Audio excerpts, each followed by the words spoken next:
noite. O Evangelho segundo escreveu Mateus, capítulo 25, versículo de número 10. Apenas um versículo será o suficiente para nossa breve meditação da palavra de Deus. Um texto conhecido, um texto que a igreja já está familiarizada com esse texto, porém Deus sempre tem novas lições para nós aprendermos através da sua palavra. Você que encontrou, diga amém. Amém. Versículo 10. E tendo elas ido comprá-lo, chegou o esposo, e as que estavam preparadas entraram com ele para as bodas, e fechou-se a porta. No toque de 3 eu quero que a igreja repita comigo esse verso. 1, 2, 3. E tendo elas ido comprá-lo, chegou o esposo, e as que estavam preparadas entraram com ele para as bodas, e fechou-se a porta. Antes de você se aceitar, fala para a pessoa fazendo uma pergunta para ela assim: você está preparado? Se assente, glorificando a Deus. Antes de eu estar ministrando aqui, eu quero louvar a Deus por esta oportunidade de voltar aqui. Algumas semanas atrás estivemos aqui adorando a Deus, e hoje, pela misericórdia, o Helder nos incumbiu a responsabilidade de ministrar a palavra. Deus abençoe, pastor José, missionária Rosângela, Helder, Bruna, família, faz parte já da nossa vida há muito tempo, e é uma honra sempre estar aqui servindo vocês nessa noite. Deus abençoe a vida da minha esposa e da minha filha que está aqui acompanhando nessa noite. Antes de eu ministrar, preste atenção nessa reflexão. Nos tempos antigos, na era de monarquia dos reis, todo rei normalmente tinha um homem a seu serviço chamado bobo da corte. Esse bobo da corte fazia tudo o que o rei lhe pedia, desde de uma simples tarefa até uma responsabilidade muito grande. Esse bobo da corte, ele, por um lado, ele era zombado, ele era taxado como aquele que fazia algumas palhaçadas para entreter o rei, para fazer o rei se alegrar. E o rei brincava com ele, dizendo: olha, você é o bobo da corte, e eu acho que não tem ninguém mais bobo do que você. O rei faz um desafio com o bobo da corte. Ele tinha um cetro, e ele entregou esse cetro na mão do bobo da corte e disse: sai peregrinando pelas cidades e aldeias, e se você encontrar alguém mais bobo do que você entrega esse cetro para essa pessoa. O tempo passa, e esse bobo sai fazendo as suas palhaçadas, conversando com pessoas, indo de lugares em lugares, com o cetro na mão. E quem olhava aquele bobo dizia: que ferramenta é essa? Que cetro é esse? Quem lhe deu essa ferramenta? E ele ia passeando, e não conseguia encontrar alguém que era mais bobo do que ele. Enquanto isso, no palácio, o rei, que tinha uma estabilidade de vida, que tinha todos os recursos ao seu favor, tinha uma vida abençoada, começou a gastar a vida de uma maneira errada. Começou a viver dissolutamente como um filho pródigo, gastando dinheiro, desperdiçando oportunidade, desperdiçando a sua saúde, até que um dia, em um momento, ele foi acometido de uma enfermidade muito séria, a ponto de ficar acamado. Vinha médico, não conseguia resolver, curandeiro, encantador, não conseguia resolver o seu problema. O tempo se passa, o bobo da corte volta ao saber que o seu rei estava doente, prestes a morrer. O bobo da corte chega onde o rei estava e pergunta: o que levou você a estar nessa situação? E o rei vai conversar com o seu bobo da corte, dizendo: enquanto você saía procurando alguém mais louco do que você, eu vivi como nunca tinha vivido. Bebi, fumei, usei os meus recursos possíveis para fazer o que eu queria da vida. E acabei pegando uma doença. O povo da corte olha para o rei, balança a cabeça, dá aquela risada. Aí o povo da corte faz uma pergunta: ô rei, você não se preparou para aquela viagem? E o rei era um homem muito sábio, mas não soube responder aquela pergunta. E disse para o seu povo: que viagem é essa que eu não sei? Porque eu já conheci todos os lugares que eu queria no mundo. O povo da corte disse: a viagem para outra vida. Você se preparou para ela? O rei abaixa a cabeça, não consegue nem responder o bobo da corte. Sabe qual foi a postura do bobo da corte? Entregou o cetro na mão do rei. Moral da história: tem coisas que acontecem na vida que a gente não está preparado. Por outro lado, tem acontecimentos na vida que a gente precisa estar preparado para quando essa coisa acontecer. É uma cruzada de 3 dias e hoje está finalizando. E o tema central dessa cruzada está falando sobre a volta de Jesus. Glória a Deus. A pergunta que você fez para a pessoa que eu te pedi, agora eu faço diretamente para você. E você, irmão? E você, irmã? E você, jovem? Está preparado para a volta de Jesus? É, Deus. É forte. Como é que tem sido a sua vida enquanto Ele não volta? Enquanto você está se comportando diante das adversidades, diante do seu trabalho, da sua família, do seu dia a dia, você está preparado para quando Jesus voltar? Fica essa pergunta para você meditar na mensagem. O Evangelho de Mateus ele é um evangelho centrado em 3 discursos de Jesus. Primeiro, discurso do Sermão da Montanha, capítulo 5 ao capítulo 8 de Mateus, onde Jesus ensina minuciosamente acerca do reino de Deus. Segunda parte do livro de Mateus se concentra nos capítulos 13 e 14 inicial, que é a parábola do reino. E a terceira etapa, que começa no capítulo 24 e vai até o final do capítulo 25, é o terceiro bloco de ensino de Jesus, intitulado como um sermão profético. É um sermão que Jesus vai ter aquela conversa particular com seus discípulos, para dizer a respeito das coisas que vão acontecer futuramente, ou a doutrina das últimas coisas, ou escatologia, como você quer interpretar. E um desses ensinamentos está escrito no capítulo 25, que Jesus vai começar dizendo assim: então o reino dos céus é semelhante. Ele está pegando um contexto que vai mais além da nossa mente e vai comparar com alguma coisa que está no cotidiano da vida dos discípulos, para eles tentarem assimilar que o reino de Deus é similar, é semelhante, é parecido com as 10 virgens.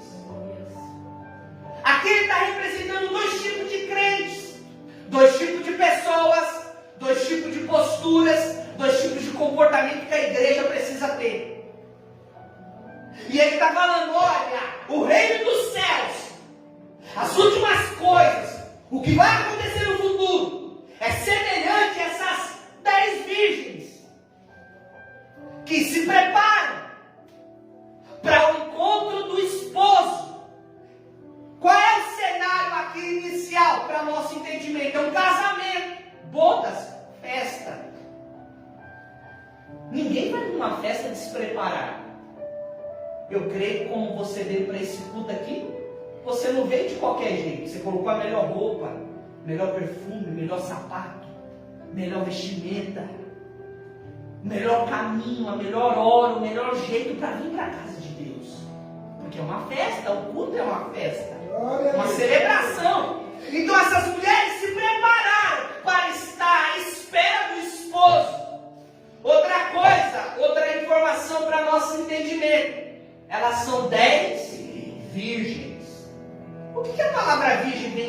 cuidadosamente. Primeiro, representa pureza, santidade, fidelidade a uma aliança.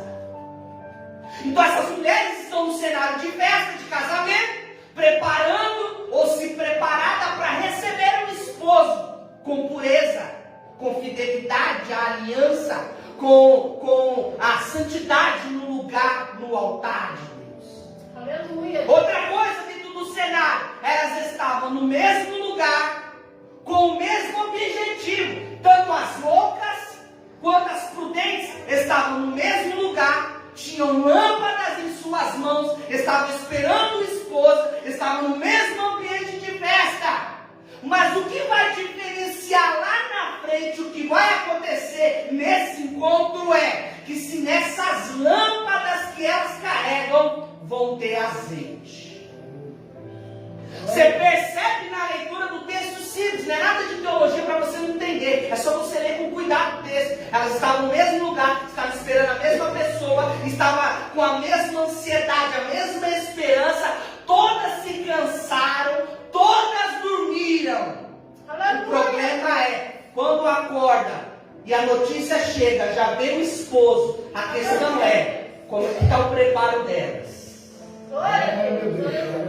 Percebe que na igreja, no ambiente, no templo, pode ter diversos tipos de pessoas que carregam lâmpadas, que estão esperando o esposo, que esteja na mesma ansiedade, na mesma esperança, mas o que vai diferenciar talvez eu de você, não é o meu cargo eclesiástico, não é a minha roupa bonita, não é minha Bíblia ser mais grande, não é se minha voz é afinada, é se eu tenho azeite na minha lâmpada.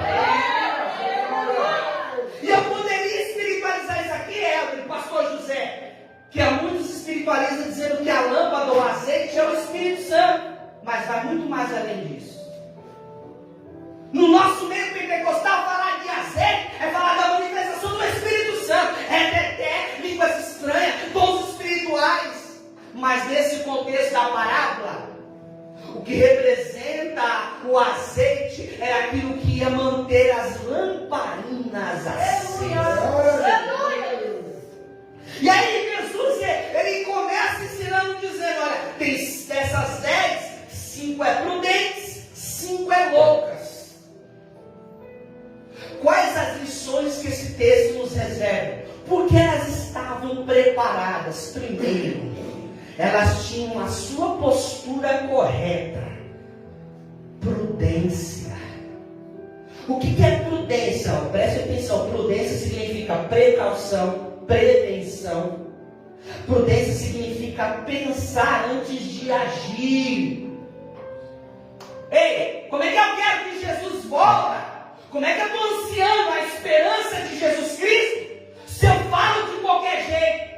Se eu não penso antes de falar aquela palavra para o meu irmão? Se eu não penso antes de agir no meu trabalho? Se eu não penso antes de agir dentro do conflito familiar? Como é que eu quero que Jesus volta para mim se o meu comportamento, se a minha postura não está condizendo com a esperança da volta dele?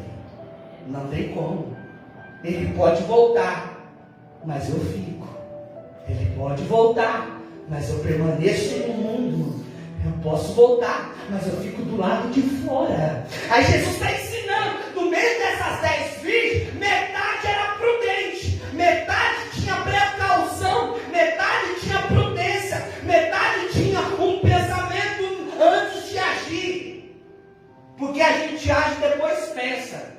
Aí depois fica com aquele remorso. Rosângela, dizendo, eu devia ter pensado. Poderia não ter falado aquela palavra. Poderia não ter tomado aquele comportamento. Por que a gente pensa depois que a gente faz a cagada?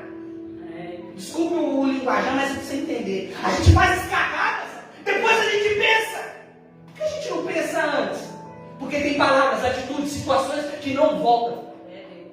Você pode ter dinheiro, você pode ter carro, você pode ter casa, você pode ter melhor condição, você pode ter influência, mas o que você faz, você paga. O que você planta, você colhe. Então é importante. Qual é a lição que a gente precisa entender para a gente estar preparado para a volta de Jesus? É o teu comportamento para receber Ele. E aonde está escrito isso, irmão Denis? Romanos capítulo 12, versículo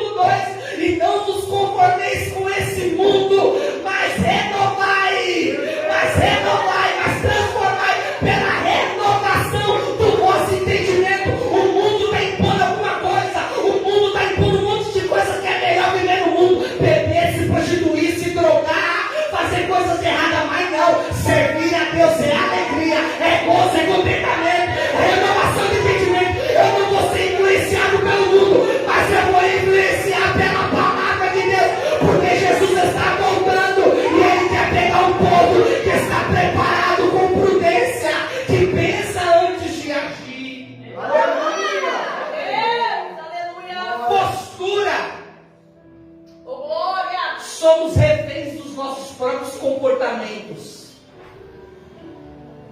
Não é o lugar que você está que determina quem você é, mas quem você é no lugar que vai determinar. Não foi a Babilônia que determinou quem seria Daniel. Daniel tinha um espírito excelente na Babilônia e se destacou no meio de 127 príncipes.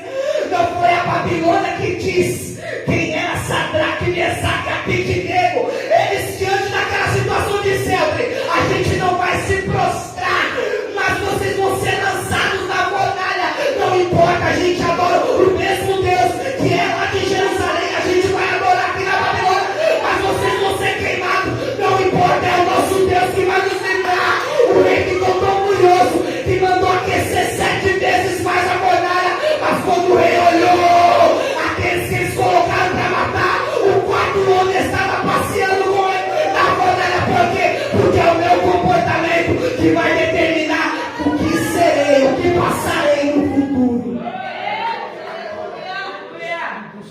Não mude porque os outros querem que você mude. Não mude porque o mundo está impondo para você mudar. Está na palavra de Deus? Não, então muda. Mas se a palavra de Deus está mandando, muda. Porque mudanças geram resultados lá na frente. A postura daquelas mulheres ia determinar o futuro daquele encontro. A postura daquelas mulheres virgens ia determinar o que seria daquele encontro. Você quer que Jesus volta? Como é que está teu comportamento na escola? Você quer que Jesus volta? Como é que está o teu comportamento na tua família? Você quer que Jesus volta? Como é que está o teu comportamento no seu dia a dia, no ponto de ônibus, dentro do trem, dentro do ônibus? Você quer que Jesus volta? Como é que está o teu comportamento nas redes sociais? Você quer que Jesus volta? Como é que está o teu comportamento no WhatsApp? Fala, sério, como o seu comportamento vai determinar quem será você no encontro com o esposo.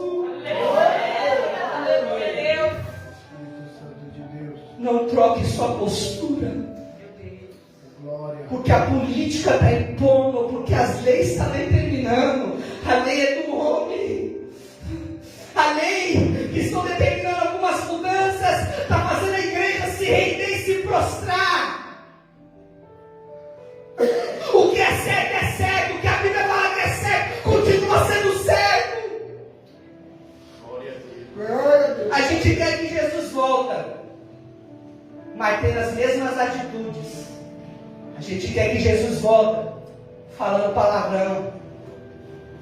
A gente quer que Jesus volta, continua ouvindo música mundana. A gente quer que Jesus volta, continua participando de amizades e alianças alheias que não agradam a Deus. A gente quer que Jesus volta e continua fazendo aquilo que desagrada ao Senhor. Desculpe lhe dizer, o esposo vai chegar e você vai ficar do lado de fora. Verdade, Deus, aleluia. Postura, comportamento. Aí ele continua dizendo o texto. O texto vai dizer que elas tinham lâmpadas e azeite em suas vasilhas. Mas o texto vai dizer que o esposo está tardando para chegar. Outra informação, não diz o horário do casamento. O casamento não tem horário. Como o culto tem horário, 7h30, 6h30, acabou 8h30, 9h30 da noite.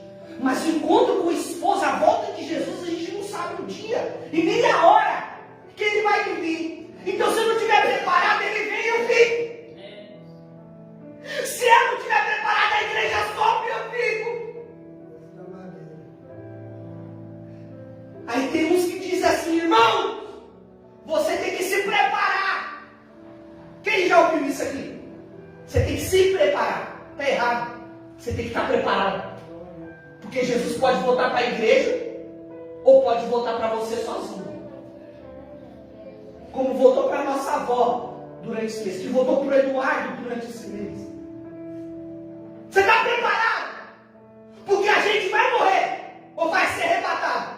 A questão é, aonde eu vou ficar depois disso? Postura. Elas tinham lâmpadas. Mas o texto vai dizer que quando o Espírito coisa que traz uma insatisfação, um incômodo para o ser humano, é a falta de paciência.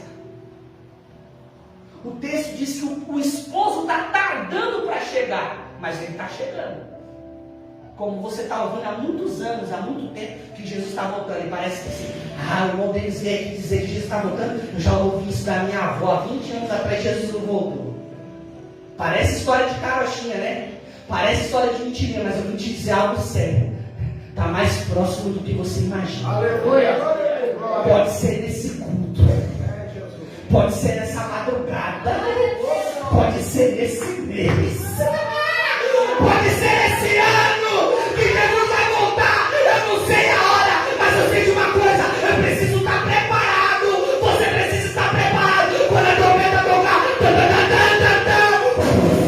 Cadê o Elvin? Sumiu. Cadê a Bruna? Sumiu. Cadê a Rosângela? Sumiu. Cadê o José? Sumiu. Cadê a igreja pentecostal? Vencedores de Cristo não está aqui, porque a trombeta tocou e a gente vai estar lá ao lado dele eternamente.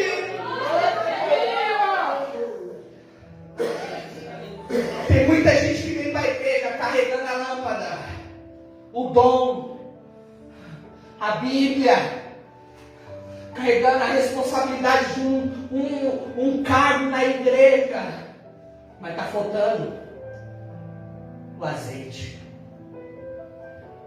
O que é o azeite? Azeite é o que vai manter a lamparina acesa. Tem muita gente que pula, rodopeia, fala em língua, chora no culto, mas não consegue ter firmeza na presença de Deus. Então o problema não é o Espírito Santo que trabalha em mim, através de mim, mas é a minha santidade que faz o Espírito se afastar quando eu não obedeço a palavra. Todas tinham lâmpadas. O texto vai dizer que o esposo tarda em chegar, elas se cansam, e quando acordam, as prudentes estão com as suas lâmpadas cheias de azeite, mas as loucas não. As insensatas querem, diz o texto, tem azeite. A Bruna leu o texto aqui, Apocalipse 3. O que mantém a igreja de Filadélfia de pé, diante de uma bala, de terremoto, diante de perseguição que a igreja de Filadélfia vivia? O texto vai dizer assim, e tendo pouca força, guardaste a minha palavra e não negaste o meu nome. Percebe que ela tinha pouca força, não tinha força nenhuma. Porque uma coisa é eu vim para a igreja com pouca força, outra coisa é não ter força nenhuma. Porque quando eu não tenho força nenhuma, eu não consigo nem vir para a igreja. Mas com pouca força eu vou me arrastajando. Com pouca força, alguém segura na minha mão, eu vou com ele. Agora, se eu não tiver força nenhuma, eu não vou ficar em casa. Se eu não tiver força nenhuma, eu não consigo orar, não consigo ler a Bíblia, eu não consigo tirar um jejum, eu não consigo fazer nada. Mas com pouca força. Porque o segredo não é ter muito. O segredo não é ter muito. O segredo não é ter abundância. O segredo é ter pouca força. Se eu tenho pouca força, eu guardo a palavra, eu não nego o nome, Jesus me abençoa. O segredo para a gente esperar a volta de Jesus é: com pouca força você adora, com pouca força você glorifica, com pouca força você dá glória a Deus, com pouca força você chora, com pouca força você vem, com pouca força você louva, com pouca força você prega, com pouca você dirige, com pouca força você vai à vigília, com pouca força você tira momento na madrugada de oração. Você não pode ficar sem força, você não pode ficar fraco na fé, mas com pouca força a gente guarda a palavra, a gente vive a palavra, a gente prega a palavra, a gente adora, a gente glorifica, a gente santifica e a gente aguarda a espera do nosso esposo. Eu sei que tem acontecido muitas coisas que tem feito você ficar com a lâmpada apagada. Mas Deus me trouxe lá de Mauá para pregar para você, dizendo: a tua lâmpada não vai se apagar. Urai, que narabassura e comodoia. Eu sei que a luta é grande, que a prova é intensa, que a peleja está apertando, que as situações ao seu redor estão te apertando, te encurralando na parede. Mas Deus me trouxe aqui dizendo: a tua lâmpada não vai se apagar. Hoje é a noite que Deus vai renovar a tua força, vai renovar a tua fé, vai renovar a promessa. Você vai sair daqui saltando,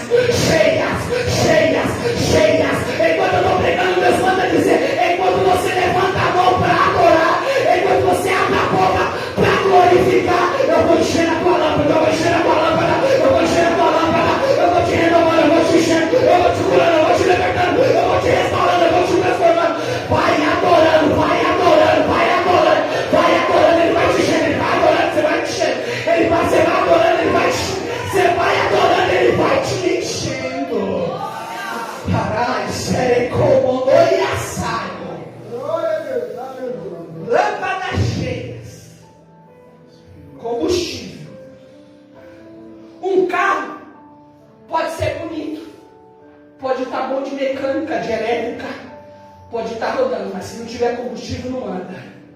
A vida do cristão é assim. Glória a Deus, né? As loucas estavam assim, bonitas, pastor José, com as lâmpadas, estavam esperando o esposo, estava no ambiente da espera, mas estava vazia. O que adianta participar do culto? O que adianta vir na igreja e continuar vazio, continuar vazia, voltar para casa do mesmo jeito? É desse jeito que você quer esperar a vida de Jesus? Jesus te deu o melhor lá, lembra da cruz? Ô, glória a Deus, aleluia. Ofereceu o filho. E a gente não quer nem ser cheio. Meu Deus. Deus deu o melhor para nós. E o que a gente tem feito para Ele? Está na hora. Chega de perder tempo. É hora de acender as suas lâmpadas. Terceira, o texto vai dizer que elas cansaram e dormiram. Porque na jornada cristã faz parte o cansaço. Porque ninguém é perfeito. Você acha que o pastor José não cansa? Você acha que o pastor Helder não cansa? Você acha que a missionária Bruna não cansa? Você acha que a missionária Rosângela não cansa? Cansa, a gente é ser humano. Você acha que é fácil dirigir igreja? Você acha que é fácil dirigir culto? Você acha que é fácil liderar uma congregação? Não. A gente cansa. O problema é, vai deixar o cansaço te dominar? Ou você vai dominar o cansaço? Porque quem tem lâmpada cheia, o cansaço não domina. Quem tem lamparina cheia de azeite, pode até cansar, mas quando o esposo vem, se levanta e fala, vamos, eu vou adorar. É isso.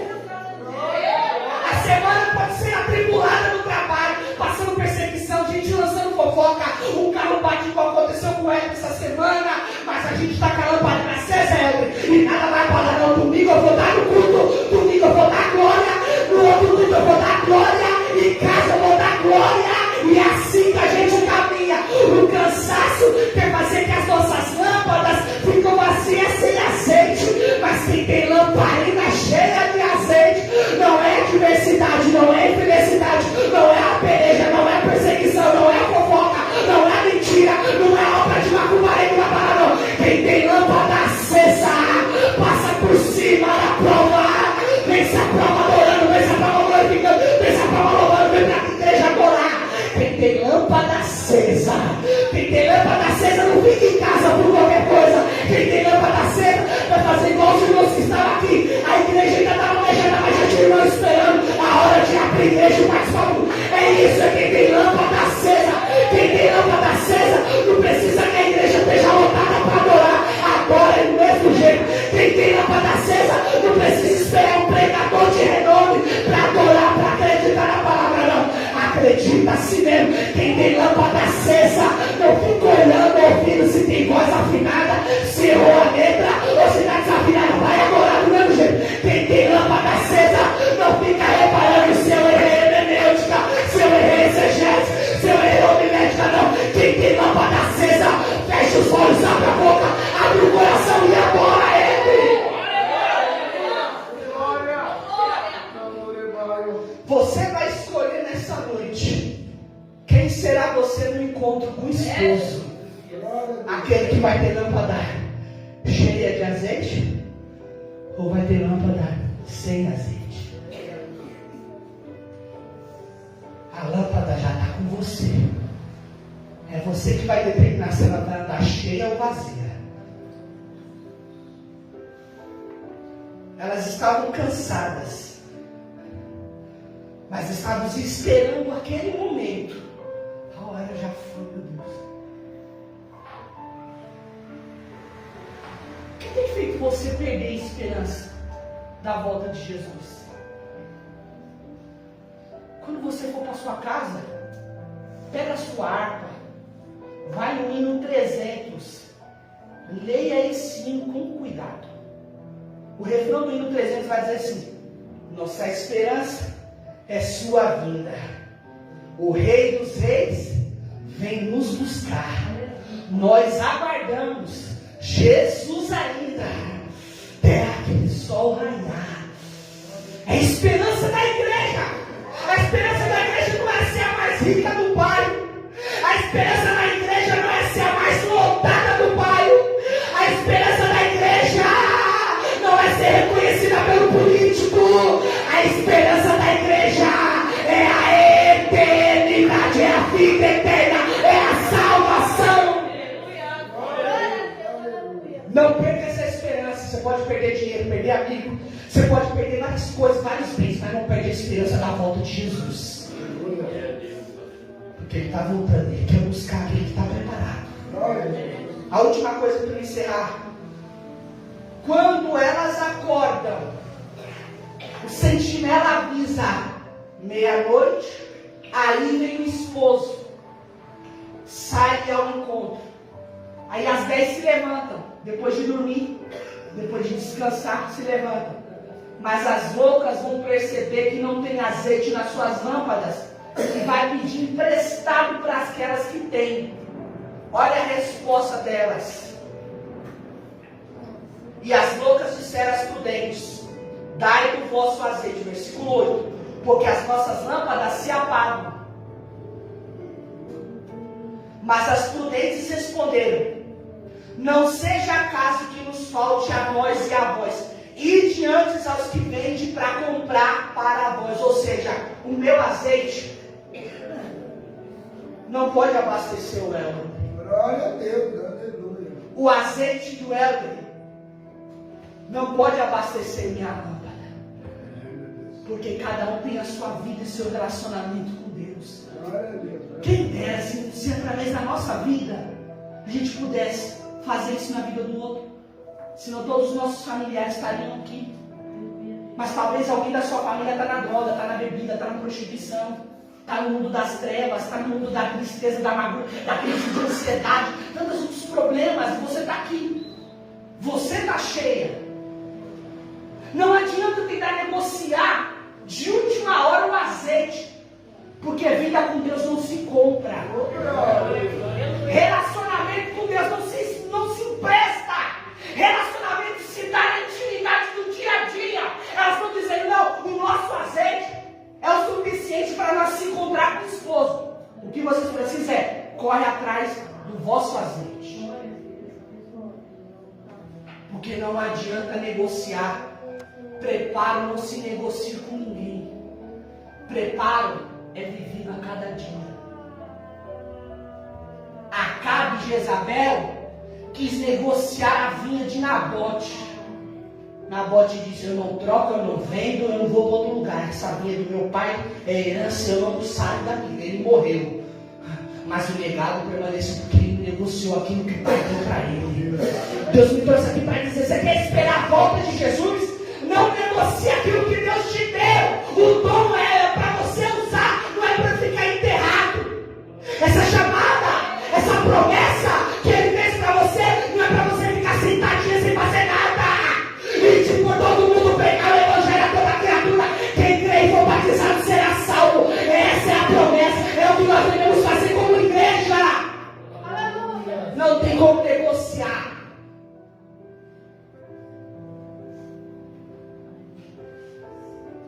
Chamado, ministério, casamento, vida com Deus não se negocia.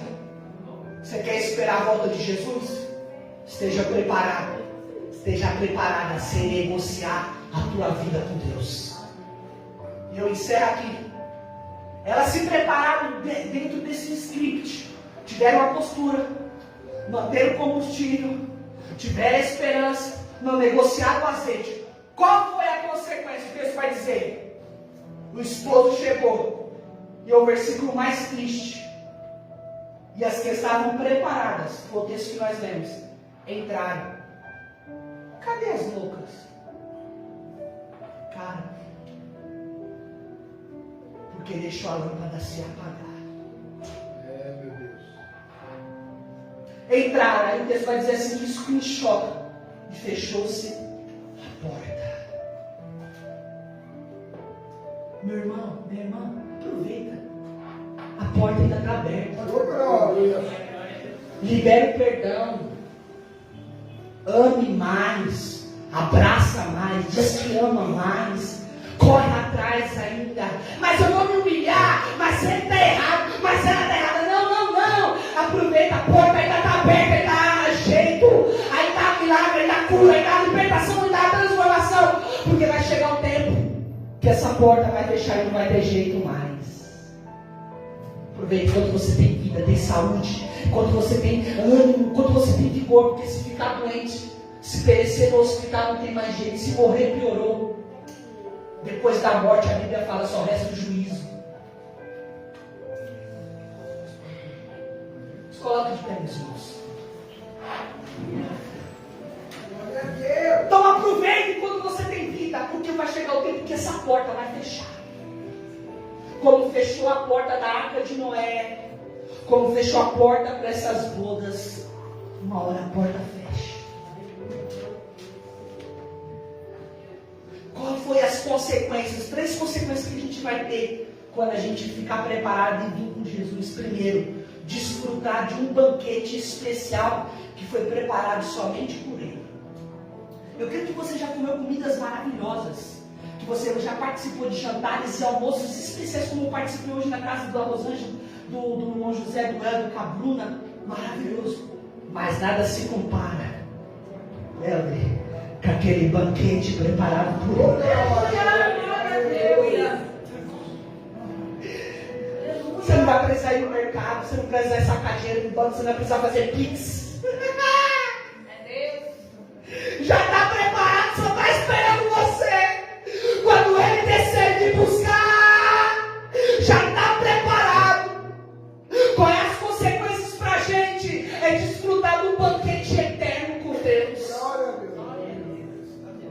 Segundo, quem espera a volta de Jesus, como consequência, terá uma comunhão eterna. Nessa comunhão vai ter alegria, contentamento, satisfação. Nessa comunhão, como diz Apocalipse 19, não haverá choro, nem pranto, nem dor, porque as primeiras coisas foram passadas. É o que Deus tem para nós ter uma comunhão eterna. Quem esperar está preparado para a volta de Jesus. Terceiro, vai ter a companhia de Jesus para todo sempre. E foi a promessa que Ele liberou em Mateus capítulo 28. Eis que estou convosco todos os dias, até a consumação dos séculos. Glória a Deus. É o que Deus tem para nós. Vale a pena estar preparado, vale a pena estar com a vida alinhada, vale a pena servir a Deus para a gente desfrutar de um banquete especial, de uma comunhão eterna e de uma companhia para sempre do nosso esposo. Põe a mão no seu coração e feche seus olhos.